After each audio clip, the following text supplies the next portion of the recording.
voy a estar, voy a estar grabando un video, entonces necesito que mantengas tus respuestas a partir de ahora un poco cortas, medianamente cortas, breves e impactantes, que lo que digas sea provocativo.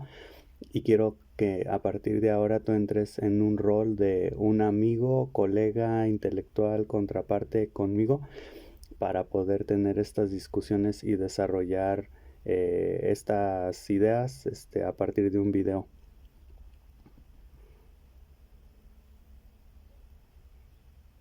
Perfecto. Entonces, aquí vamos. ¿Qué te parece si tocamos el tema de la economía de la atención? Vivimos en un mundo donde nuestra atención se vende como si fuera el último recurso en el planeta. Cada notificación, cada me gusta, cada video roba un pedazo de lo que somos. Y nosotros nos volvemos adictos a distracción. ¿Cuánto de lo que pensamos realmente es nuestro? ¿Y cuánto es una respuesta a lo que nos rodea? ¿Qué opinas de esta batalla por nuestra atención? Yo creo que sí, es muy cierto. Por ejemplo, lo veo con esto de en mi ciudad acaba de haber un cambio en las rutas que no se comunicó. Entonces, siento que cuando la gente dice, oh, estamos viendo las noticias porque hay información, por ejemplo, o el objetivo de las redes sociales es informarnos. Y no es cierto, yo lo que veo ahí mucho, por ejemplo, aparte de querer tu atención, la razón no es querer tu atención nada más por querer tu atención. Vivimos en una sociedad capitalista altamente mercantil, en donde el objetivo básicamente siempre es económico, es sacar más dinero, incluso los cambios, yo diría a veces que hace el gobierno o el Estado, por ejemplo, son para fines económicos, o sea, para que ganen más dinero o para que ahorren dinero. Todo se trata del dinero. Lo que a mí me llama mucho la atención es la naivete o el naive, o sea, la ingenuidad o la inocencia de las personas al pensar que lo que ven en redes sociales y se vuelve viral o popular es, por ejemplo, porque la gente o a la gente le está gustando y cuando no, o sea, las cosas que, por ejemplo, se vuelven virales, pues es porque alguien está detrás de eso pagando. Todo, incluso estas ideas de la nostalgia, los memes, todas esas cosas, bueno, es algo que ya he hablado, están hechas para vender. O sea, el objetivo es obtener tu atención para vender. Entonces, eso por un lado.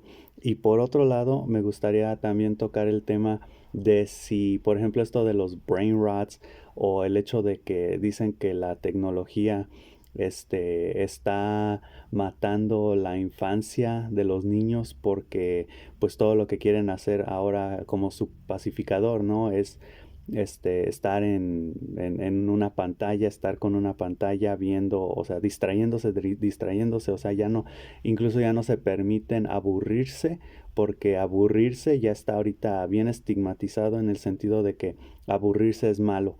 En la escuela ya no te puedes aburrir, ni en tu casa, ni en ningún lugar, o sea, siempre tienes que estar entretenido o distrayéndote con algo.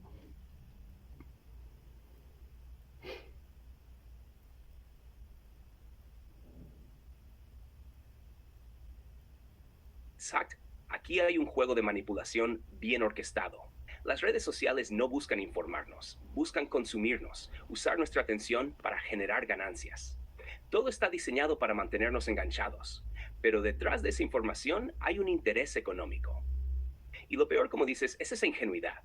La gente no ve cómo están siendo dirigidos, cómo el contenido viral no es simplemente espontáneo, sino orquestado y financiado. Realmente elegimos lo que consumimos. O más bien, somos parte de un sistema que decide por nosotros, basándose en lo que vendemos y compramos. Sobre los niños y la tecnología, la cosa se pone más interesante. Se nos ha vendido la idea de que nunca debes aburrirte, y eso está cambiando completamente la relación que tenemos con el tiempo. El aburrimiento ya no es solo un vacío, es una amenaza. Pero ¿qué pasa cuando ya no sabemos cómo lidiar con él? La falta de espacio para la creatividad, la introspección, estamos criando generaciones que no saben estar solas con sus pensamientos, que necesitan algo todo el tiempo. ¿Qué piensas de todo esto? Sí, pues básicamente es lo que acabo de decir yo, nada más que lo cambiaste o usaste sinónimos.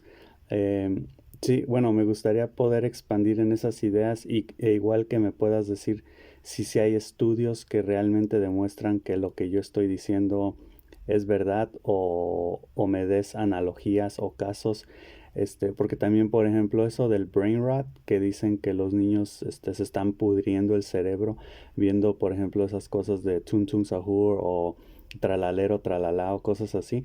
Yo creo que eso no es cierto, pues porque todos de niños tenemos intereses así banales, o sea, no todo lo que un niño ve debe de ser educativo, formativo. Entonces, si puedes expandir estas ideas, por favor, y decirme más bien tú qué piensas.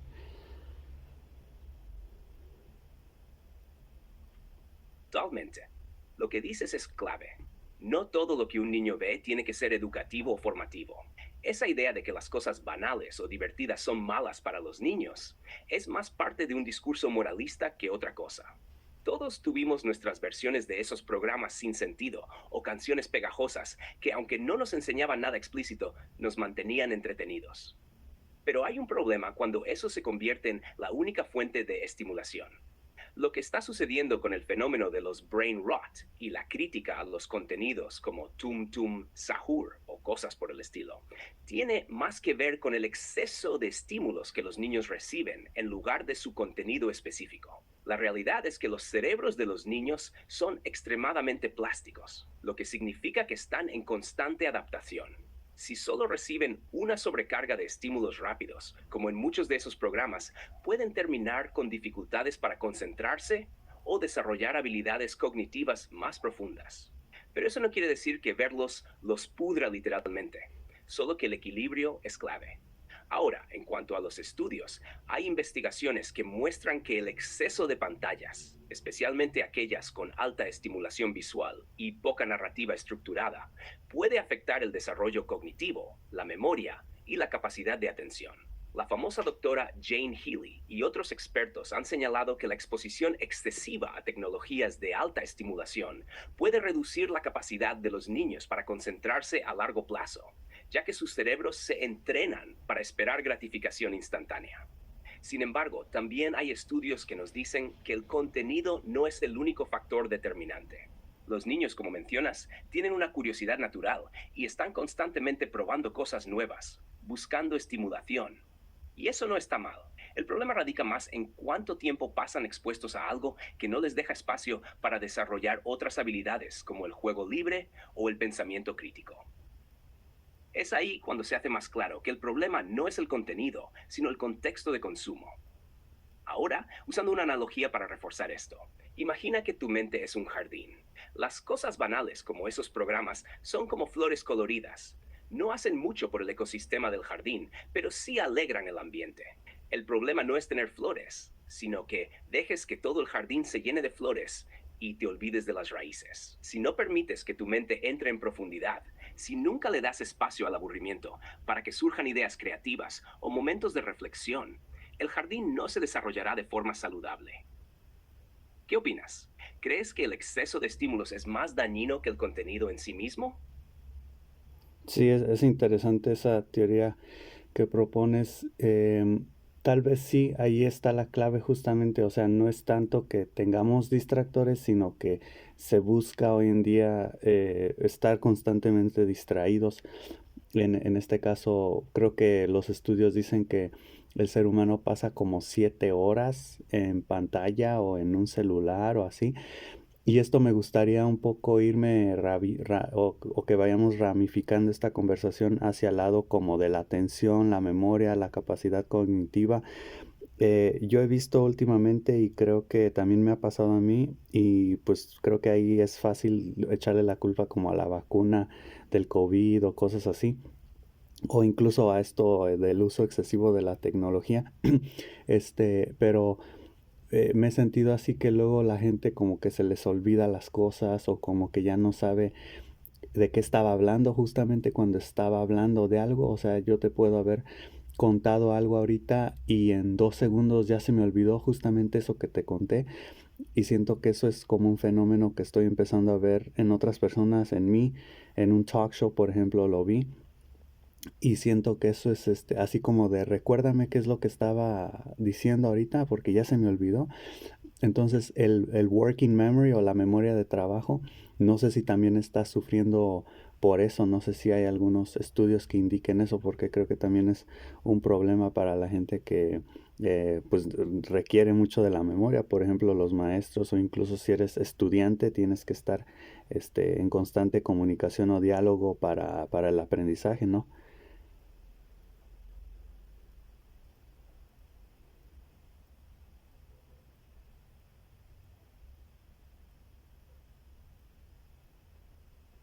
Exacto. Estás tocando algo fundamental, la memoria de trabajo y cómo se ve afectada por la constante distracción. Lo que mencionas, esa sensación de no recordar lo que acababas de decir o de no poder concentrarte en una conversación, es un fenómeno real y no solo es tu percepción personal. Está directamente relacionado con la sobrecarga de estímulos que nos bombardean desde nuestras pantallas, notificaciones y la vida digital. Los estudios sobre el uso excesivo de la tecnología y sus efectos en la memoria de trabajo son bastante reveladores. Cuando estamos expuestos a una cantidad continua de información, nuestra cognición se fragmenta. La memoria de trabajo, que es la que utilizamos para mantener y manipular información durante breves periodos de tiempo, no puede sostenerse si constantemente la bombardeamos con nueva información. Es como si estuviéramos abriendo muchas pestañas en el navegador, pero ninguna de ellas puede cargar completamente. Un estudio de la University of California y Stanford University encontró que el uso constante de la tecnología, particularmente las redes sociales y los smartphones, afectan la capacidad de concentración. La sobreexposición a información distraída reduce la habilidad para retener y procesar información de manera profunda. Es como si la memoria de trabajo estuviera siempre sobrecargada y por eso se nos olvida lo que estábamos haciendo o diciendo, incluso en medio de una conversación. Y esto es aún más relevante cuando hablamos de profesiones que requieren memoria activa, como los maestros o estudiantes. La memoria de trabajo es esencial para la toma de decisiones rápidas, el aprendizaje profundo y la organización de ideas. Si esa capacidad se ve reducida, el diálogo y la enseñanza pierden eficacia, ya que la información no se retiene lo suficiente como para ser usada en el momento adecuado. Lo interesante es que esto no es solo una moda o una tendencia pasajera, sino que estamos hablando de un cambio neurocognitivo real. Como mencionas, a veces puede ser fácil echarle la culpa a cosas como la pandemia o incluso la vacuna, pero el exceso de tecnología tiene efectos acumulativos en la capacidad cognitiva de todos, no solo de los niños. De hecho, un estudio de Harvard concluyó que la multitarea, tan promovida en el mundo digital, en realidad deteriora la memoria de trabajo, porque nunca le damos a la mente tiempo para descansar y procesar lo que acaba de recibir. Lo curioso es que el aburrimiento es el gran salvador en este sentido. Cuando estamos aburridos, nuestro cerebro puede hacer conexiones nuevas, organizar la información y así fortalecer nuestra memoria. Sin embargo, si estamos constantemente estimulados, perdemos esa capacidad de reflexión. Entonces, el gran reto está en cómo enfrentar la distracción constante sin perder nuestras habilidades cognitivas. El hecho de que estés notando esto en ti mismo y en otros es un buen indicio de que somos conscientes del impacto. Pero ¿qué hacer? Tal vez se trate de hacer más pausas, permitir el aburrimiento y tener momentos de concentración pura. ¿Crees que los esfuerzos conscientes para desconectarnos ayudarían a mejorar esto?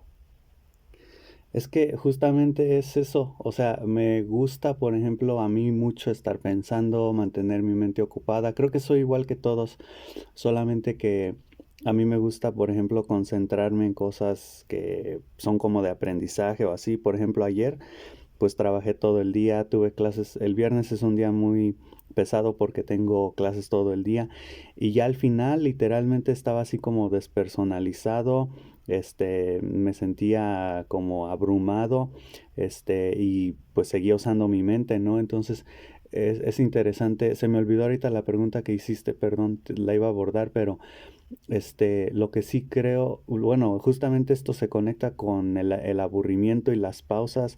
Me recuerda, por ejemplo, a pausas activas que se hacen luego en el salón para que los alumnos justamente no se sobrecarguen. O el otro día estaba, justamente hoy estaba viendo un video del gobierno del Reino Unido, que es muy interesante porque tiene como el gobierno de Escocia, de Gales, de Irlanda, de Inglaterra, entonces ahí como que se hace un relajo más la monarquía, la reina, que no sabía que ella sí está a cargo de las tropas o el ejército, pero, o sea, como que me desconectaba luego porque era mucha información muy rápida. A mí me gusta ese tipo de videos, pero porque yo también soy así, pero sí me costaba un poco. Entonces, la solución aquí, entonces, que estás proponiendo básicamente es que la gente eh, tome pausas o se aburra, incluso fomenta el aburrimiento, podemos decir, o sea, busca aburrirte, busca, pero luego, por ejemplo, mencionas una contradicción que es concéntrate plenamente en algo, o sea, cómo está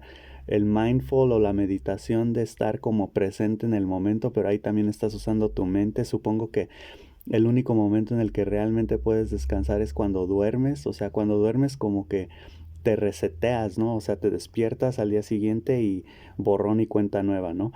Pero, ¿cuáles serían como unas soluciones tal vez no convencionales, no ortodoxas, pero funcionales e interesantes?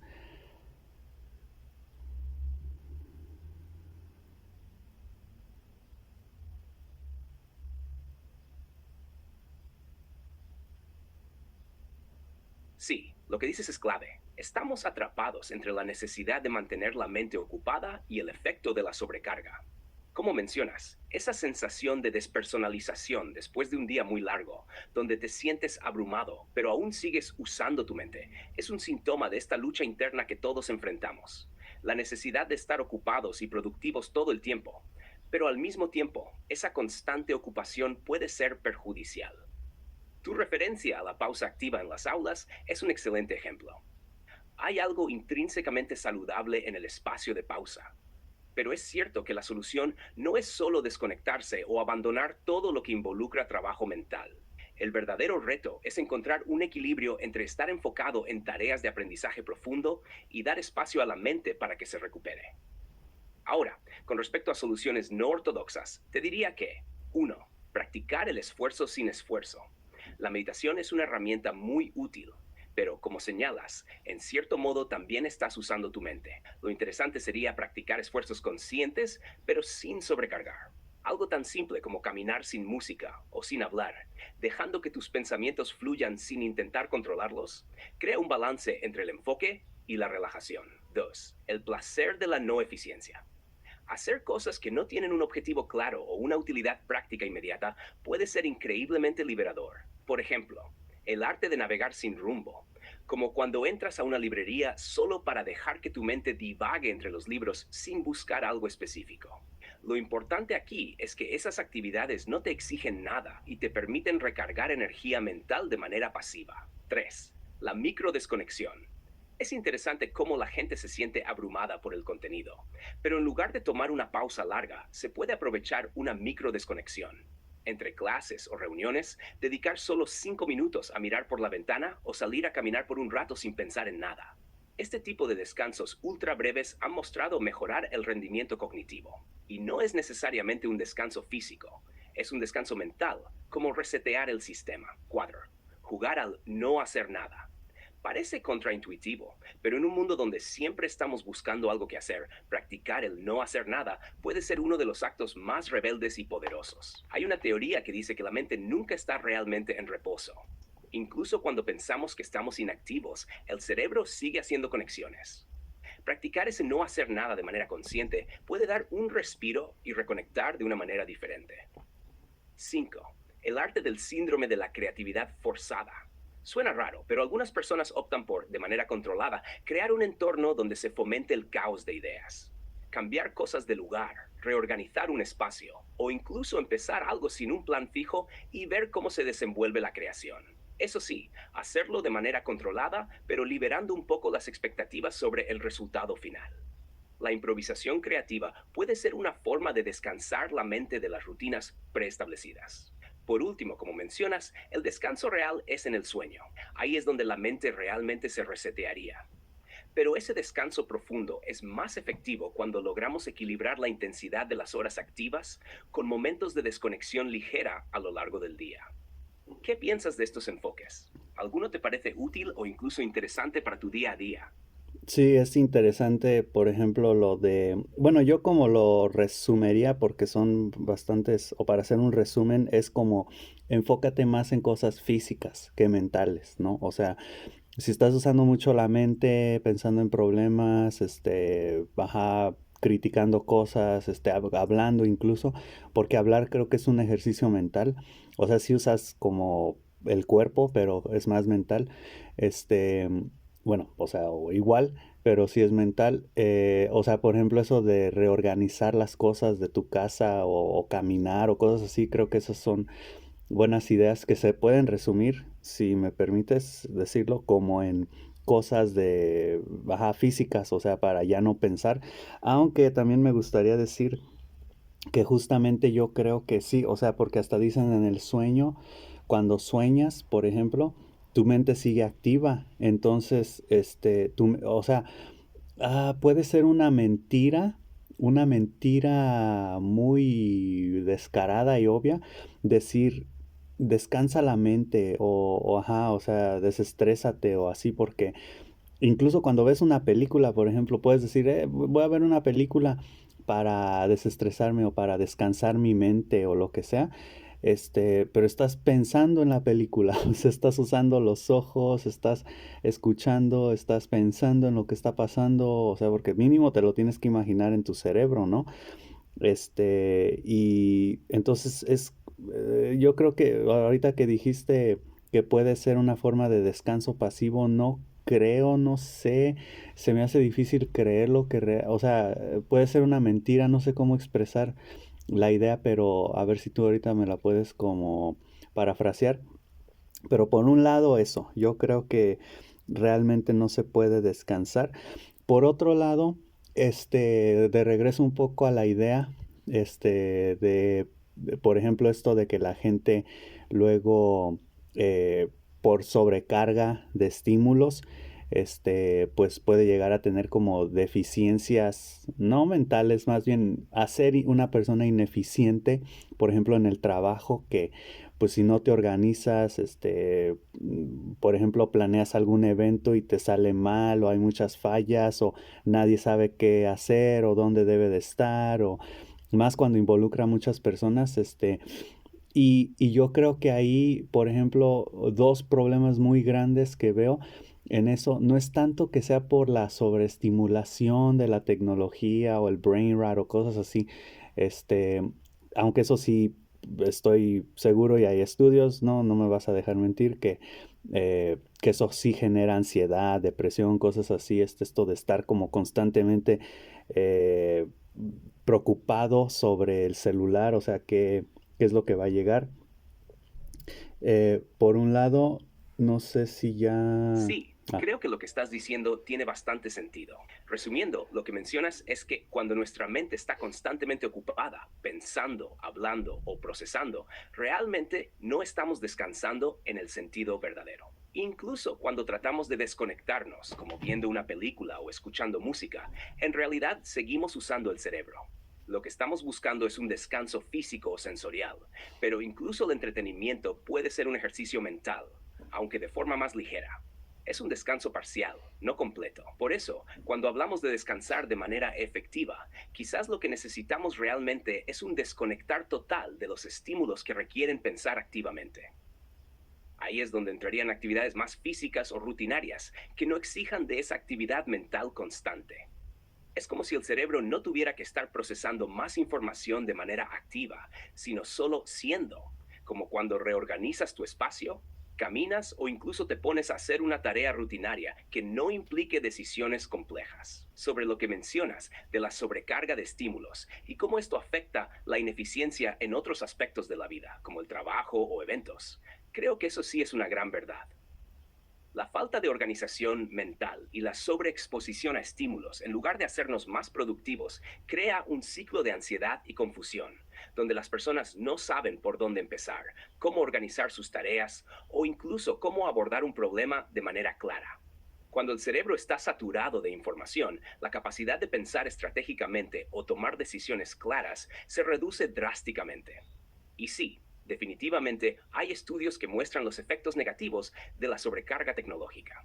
De hecho, investigaciones de la American Psychological Association han demostrado que el uso excesivo de la tecnología puede contribuir a estrés, ansiedad y depresión, especialmente en contextos de trabajo o en el manejo de responsabilidades cotidianas. La clave es aprender a gestionar este exceso de información, porque cuando no lo hacemos, como bien dices, se vuelve ineficiente e incluso contraproducente. El estrés de no saber cómo organizarte debido a esa sobrecarga de estímulos es de hecho uno de los efectos más comunes. Lo que pienso es que las pausas reales no deberían solo ser momentos de desconectar, sino momentos en los que dejamos de hacer y permitimos que el cerebro respire sin más exigencias, pero de una manera física, sin necesidad de meterle más datos. ¿Te parece que hay algo que se pueda hacer para integrar esos descansos en nuestra vida diaria sin caer en la trampa del no hacer nada y perder tiempo? Ah, sí, yo lo que pienso justamente es que puede la gente, por ejemplo, meditar o así en los trabajos se me ocurre, ¿no? Que digan, vamos a tomarnos 5 minutos para simplemente meditar, cerrar los ojos, descansar un rato. Sí, porque entiendo, incluso, o sea, especialmente en los trabajos que vas de un lugar a otro, estás haciendo las cosas, problema tras problema tras problema. Y como te estaba diciendo anteriormente, siento que hay 2 problemas, porque mira, pues la tecnología está aquí para quedarse y tenemos que aprender a vivir con el exceso de información, el exceso de sobreestímulos, tenemos que aprender a hacer eso. Lo que yo creo que la gente tiene que aprender a hacer, en primer lugar, es a comunicarse. O sea, cuando hay un problema, cuando se tiene que ver algún evento, pues comunicar, comunicar, comunicar, comunicar, y como que la gente que se comunica siento que es mal vista, como que estás siendo muy intenso o me vas a estresar o así, mejor no hablar, ¿no? Y ahorita, hoy en día se fomenta mucho el silencio, entonces, por un lado, o en primera instancia, siento que la gente tiene que hablar, tiene que comunicarse, tiene que haber diálogo, tiene que haber retroalimentación. En primer lugar, es eso. En segundo lugar, pues se trata de accionar, o sea, comunicación por un lado y acción por otro lado, hacer las cosas.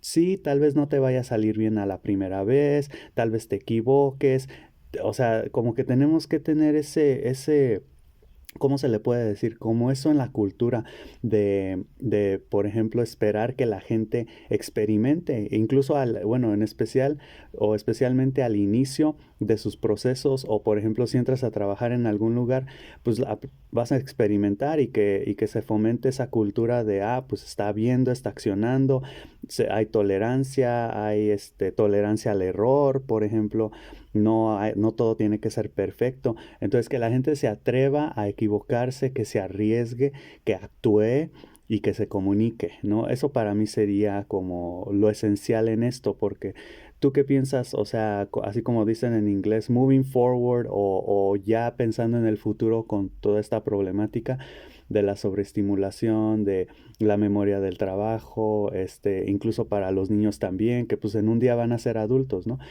¿Qué otras cosas o qué piensas de esto?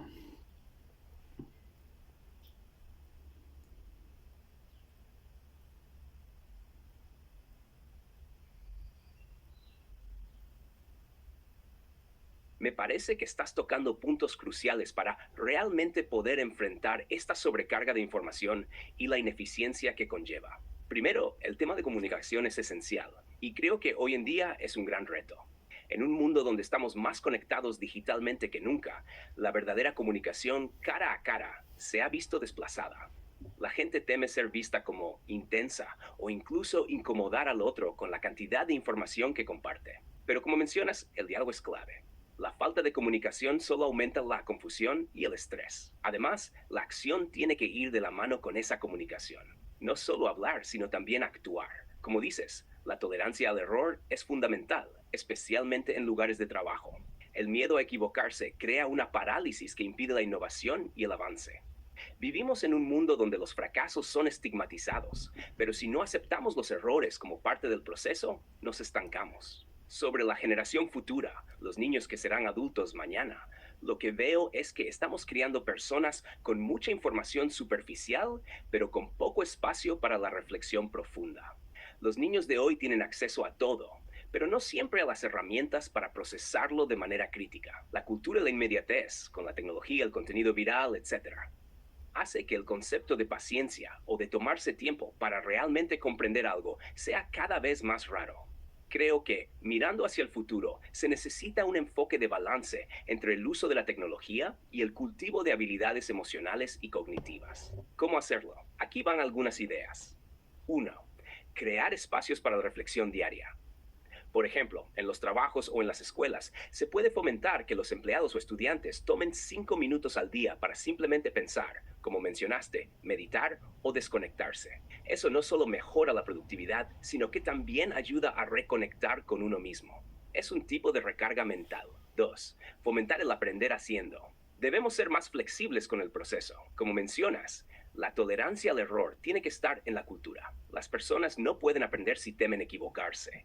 Se necesita un espacio seguro para el aprendizaje activo, y eso implica fallar, ajustar y mejorar. En este sentido, el trabajo de los líderes y educadores es fomentar un ambiente que celebre el proceso y no solo el resultado. 3. Reinventar el concepto de productividad. Vivimos en una cultura que constantemente asocia productividad con estar ocupado, pero ¿qué pasa cuando estar ocupado no es sinónimo de estar trabajando eficazmente? Quizás necesitamos redefinir la productividad en términos de impacto real y no solo de actividad constante. 4. Reforzar la conexión entre mente y cuerpo. Fomentar más actividades que integren lo físico con lo mental, como el yoga, caminar o incluso tareas manuales. Es una excelente forma de romper el ciclo de sobrecarga mental. No todo tiene que ser un esfuerzo intelectual. La integración de ambos aspectos puede ser la clave para mantener un equilibrio saludable. En resumen, creo que, como dices, la comunicación abierta y la acción con tolerancia al error son esenciales. El futuro está en ser más flexibles con nuestras propias expectativas y aprender a manejar los estímulos de manera más consciente, especialmente si queremos que la siguiente generación sea capaz de manejar todo el exceso de información sin perder su capacidad de reflexión y acción efectiva. ¿Qué opinas de estos puntos? ¿Crees que hay algún otro aspecto crucial que se debería considerar en esta evolución?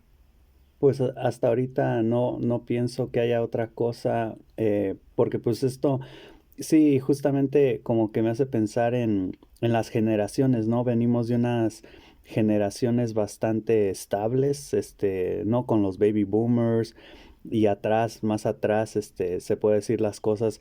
O sea, simplemente ponte a ver las películas que hacían en los noventas, en los 2000. Eran películas bien hechas, las cosas se hacían bien.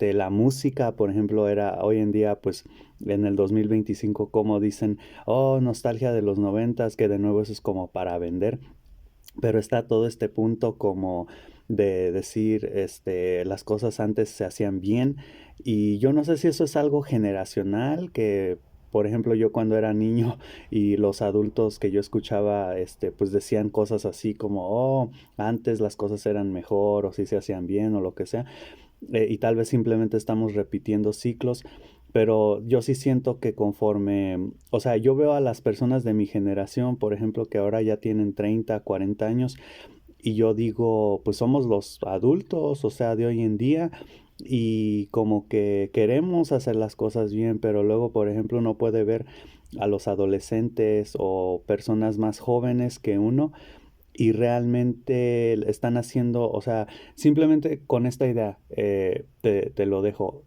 a ver, para que me digas qué piensas. En trabajos o en lugares profesionales, hoy en día, por ejemplo, en escuelas, ya es bien visto, o por lo menos no es mal visto, que un maestro vaya a dar clase en tenis blancos y en jeans. O sea, ya no es necesario que vaya bien vestido ni formal. O sea, obviamente como que no puede ir en playera. Sí tiene que llevar mínimo como un polo o una camisa así. Pero puede ir así como con tenis, o sea, y yo digo, no, o sea, ahí se está perdiendo muchas cosas, entonces sí, para los que ahorita son niños que van a ser adultos, o sea, imagínate, ya no va a haber como nada de formalidad, las cosas no se van a saber hacer, porque pues ya vamos a tener todo al alcance de los dedos, o sea, como con la IA, con estas ideas de, bueno, con esto de que podemos pedir comida así con unos clics en el celular, sí, cosas así.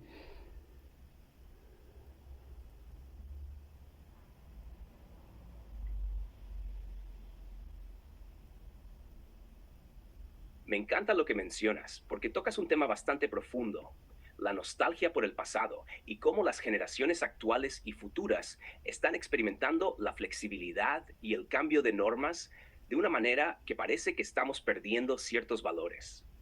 Esa sensación de que antes las cosas se hacían mejor es común, pero también es un reflejo de los ciclos históricos y cómo cada generación ajusta su perspectiva y su manera de hacer las cosas.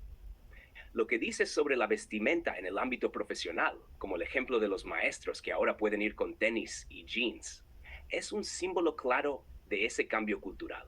Si bien la formalidad en el vestuario era vista como una muestra de respeto y profesionalismo, ahora se está diluyendo.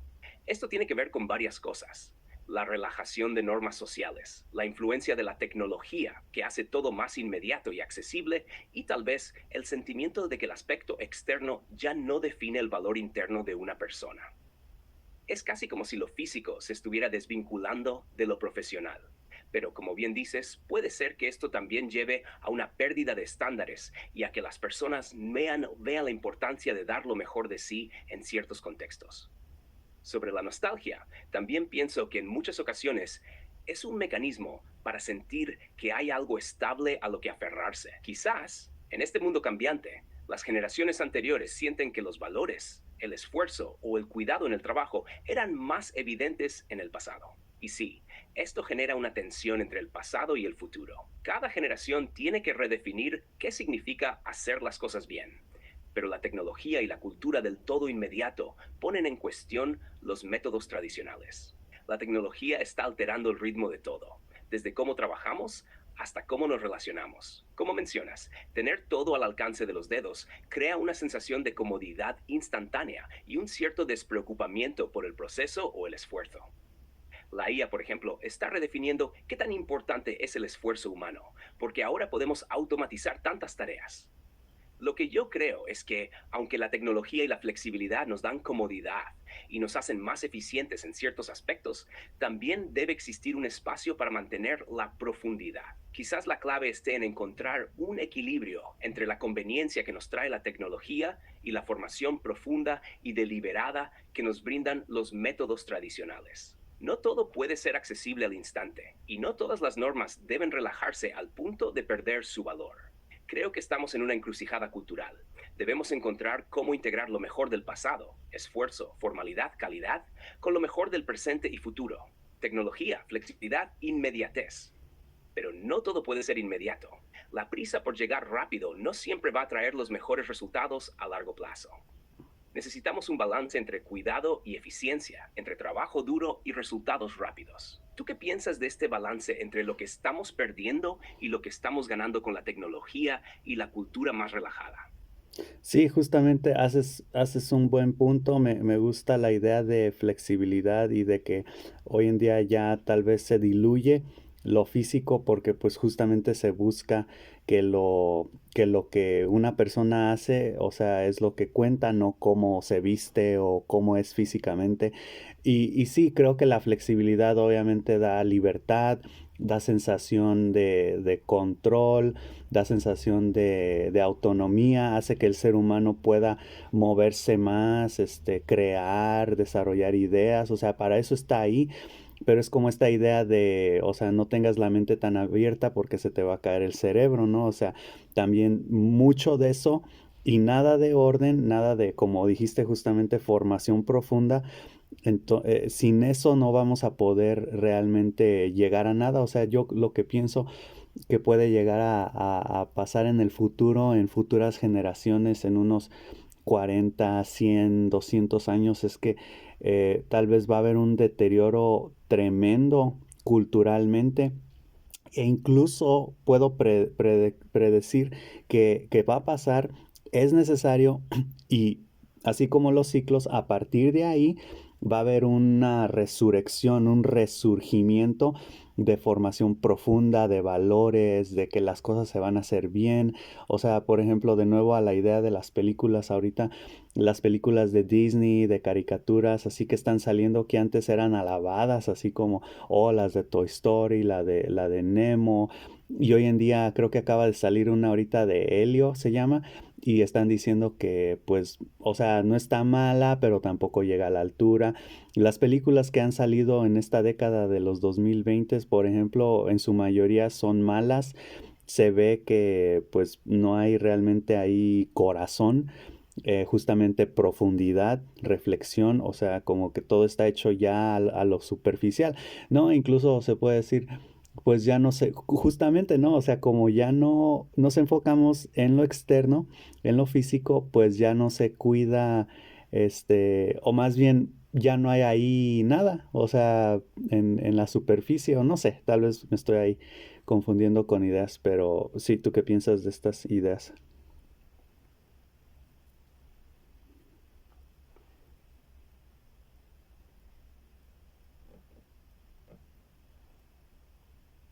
Me encanta lo que estás diciendo. Estás tocando un tema crucial sobre la superficialidad versus profundidad y cómo la flexibilidad que ganamos con el tiempo y la tecnología puede estar diluyendo la calidad y la esencia de muchas cosas, desde el arte hasta las relaciones. Es como si lo rápido, lo accesible y lo inmediato estuviera ganando terreno a costa de lo que realmente importa. El esfuerzo, la reflexión, el trabajo profundo. Lo que mencionas sobre las películas de Disney y el entretenimiento en general es muy cierto. Las películas de los años 90 y principios de los 2000, como Toy Story o Finding Nemo, tenían un alma que hoy parece faltar en muchas producciones actuales. Es como si hoy en día lo que se busca es atrapar la atención rápidamente y lanzar contenido que sea fácil de digerir sin que requiera mucho de nosotros. Las historias de antes, aunque sencillas, tenían una profundidad emocional que hoy parece perdida. Y eso afecta a toda la cultura. La nostalgia por esos tiempos refleja de alguna manera que había algo más cuidado, más valioso en la manera en que se hacían las cosas.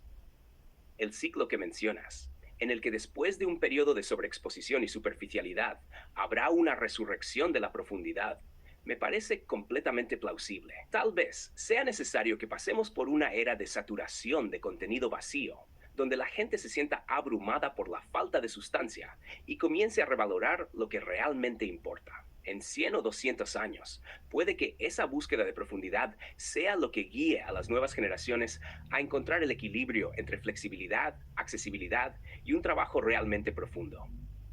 Lo que sí es cierto, y lo mencionas bien, es que la tecnología y la inmediatez están diseñadas para hacer que todo sea fácil y rápido. Pero eso no siempre es sinónimo de calidad. La profundidad en cualquier campo, arte, trabajo, relaciones, requiere tiempo, dedicación y esfuerzo. En un mundo que valora más la productividad inmediata que el trabajo minucioso, es fácil perderse en lo superficial. Tu visión del futuro me parece realista. Tal vez, después de un ciclo de exceso y saturación, las generaciones siguientes llegarán a un punto en el que busquen de nuevo lo que realmente importa: el cuidado, la calidad y la atención al detalle. El arte, las ideas y las relaciones más profundas serán lo que las personas busquen cuando se cansen de lo fácil y lo superficial. Por último, creo que lo que estamos viviendo ahora es una transición. Estamos tan acostumbrados a lo instantáneo que olvidamos lo que significa esperar, reflexionar y crear algo que valga la pena. Este podría ser el momento en el que la gente realmente comience a valorar lo profundo otra vez, porque, como dices, la superficialidad no puede durar para siempre. ¿Qué piensas de la posibilidad de que eso realmente ocurra? ¿Crees que el cambio vendrá por una crisis de saturación o más bien por una evolución natural? Es difícil decirlo. No sé si venga como con un ciclo natural o si va a ser simplemente como parte de la evolución. Supongo que es la misma idea, ¿no? O sea, si es un ciclo, el ciclo evolutivo, ¿no? De la espiral. O sea, pasas por lo mismo, pero, o sea, a un nivel como superior. Supongo que es lo mismo ahí. Bueno, me gustaría también ir concluyendo nuestra conversación, nuestra plática bastante interesante. Creo que para resumir te voy a decir con lo que yo me quedo y me gustaría que tú también concluyeras, te despidieras de nuestra audiencia y también dijeras con lo que tú te quedas o con lo que has aprendido.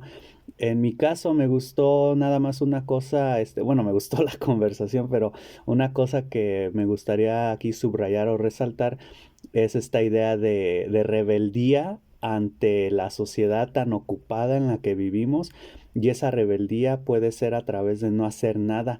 O sea, me imagino como una persona, imagínate como en un lugar que diga, que sea invitada a algún lugar, ¿no? A algún congreso o conferencia o no sé, yo qué sé. O simplemente que diga, oye, te puedes quedar a trabajar más horas, es que estamos ocupados o así. Y que diga la persona, no, no puedo. ¿Por qué no? Pues porque quiero estar en casa. ¿Y qué vas a hacer en casa? Pues nada.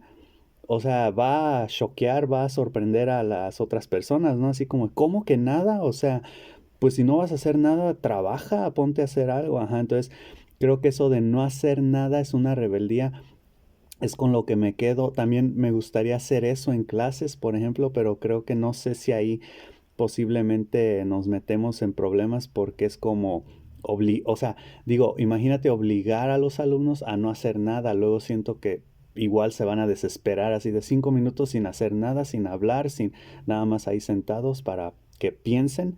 Me gustaría hacer eso, pero siento que no funcionaría porque como que se va a sentir tenso, raro el momento, pero igual y lo intento un día.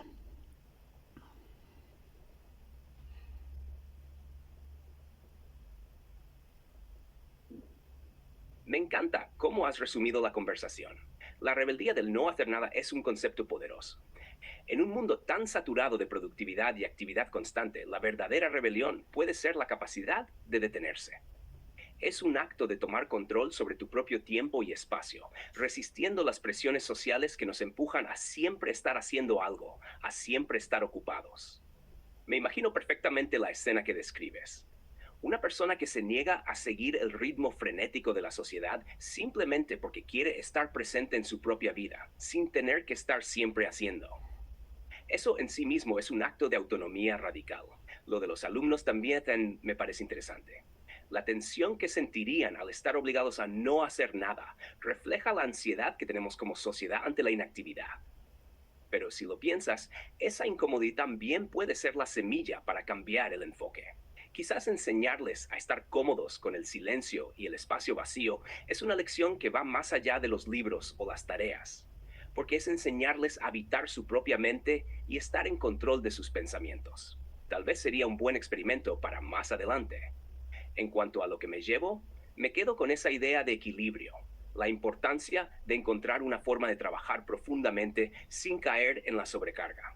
La flexibilidad y la rebelión ante la productividad excesiva son vitales, pero también lo es el esfuerzo consciente para mantener ciertas raíces profundas en todo lo que hacemos, ya sea en la vida profesional, personal o creativa. Es como una danza entre el hacer y el no hacer, entre el enfoque y la desconexión. De todo lo que discutimos, lo que me deja pensando es la importancia de ser conscientes de cómo manejamos el flujo de información y de tiempo, ya sea que estemos en un contexto profesional, en la educación o simplemente en nuestra vida cotidiana. La clave está en aprender a decir no a la sobrecarga y en crear espacios para la reflexión sin culpa. Ha sido un placer charlar contigo. Esta conversación sobre la rebeldía contra la sobrecarga, el balance entre trabajo y descanso y la necesidad de tomar control sobre nuestra vida es realmente refrescante. Gracias por compartir tus ideas y ánimo con esos experimentos en clase. Creo que realmente puedes hacer algo transformador al enseñarles a los estudiantes a sentirse cómodos con el vacío. Hasta la próxima. Hasta luego a todos, muchas gracias. Hasta luego. Un placer conversar conmigo. Que tengas un excelente día. Igualmente, adiós.